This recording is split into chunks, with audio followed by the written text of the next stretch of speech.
What are your takeaways when your fertility doctor talks about egg quality, quantity, AMH, and Antral count?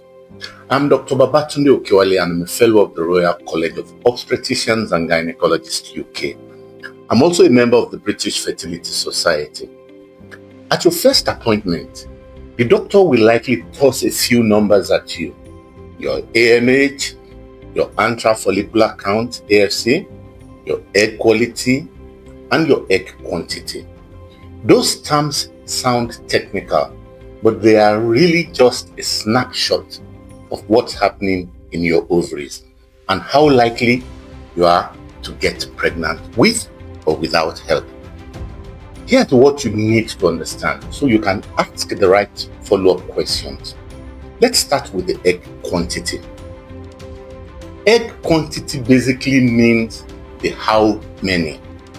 AMH, otherwise called the anti-Mullerian hormone, is a blood test that reflects the size of your follicle pool. Higher numbers means a larger reserve. Lower numbers means fewer eggs are left. It doesn't change much your cycle, so it's a stable baseline. The Antral Follicle Count, or the AFC, is an ultrasound measurement of the small follicles that measures about 2 to 10 millimeters that are ready to be stimulated each month. A count of 5 to 10 is very typical. Below 5 suggests a lower reserve. Now, what does this mean for you? If your numbers are on the low side, you may need a slightly higher dose of stimulation medication, or you should start considering earlier age retrievals. That is, you consider retrieving your eggs at an earlier age.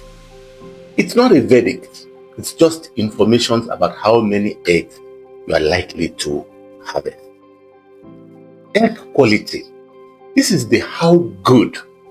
This isn't a single lab value. It's inferred from your age, your AMH, and your AFC trends, and when available, the results of previous retrievals or genetic testing of your embryo. As your age rises, the proportion of chromosomally normal eggs starts to drop dramatically. It's about 70% at age 30 and 20% by age 40. Now, what does this mean for you? Even with a decent quantity, poor quality can lower your IVF success. If your doctor mentions low quality, ask about options like pre-implantation genetic testing, PGT, or lifestyle tweaks that may improve your odds. Now, why does all this information matter for your next step? It helps for your baseline treatment. It helps for you to know your reserves. It helps the clinic to choose the right stimulation protocol. It also helps in planning your timeline. If your numbers are low and you are thinking about future pregnancy, you might start considering egg freezing sooner rather than later. Finally, it helps you in thinking of alternate paths. Low quantity or quality may lead you to discuss donor eggs, embryo adoption, or other routes earlier in the process. So the quick checklist to bring to your fertility visits are: ask what your AMH and AFC numbers are. Ask how they compare to age-matched average. Request a clear explanation of what egg quality looks like for you. For example, the expected fertilization rates and chances of chromosomal normal embryos. Discuss with your fertility experts how these results will shape the stimulation protocol and whether any additional tests like PGT are recommended. Talk also about lifestyle or supplement options that could support your egg health. Now, understanding these pieces, the quantity, AMH, AFC, quality, age-related trends, and how they translate into personalized plan empowers you to make informed decisions right from the start. If anything feels vague, ask the doctor to put it in plain language or draw a simple graph.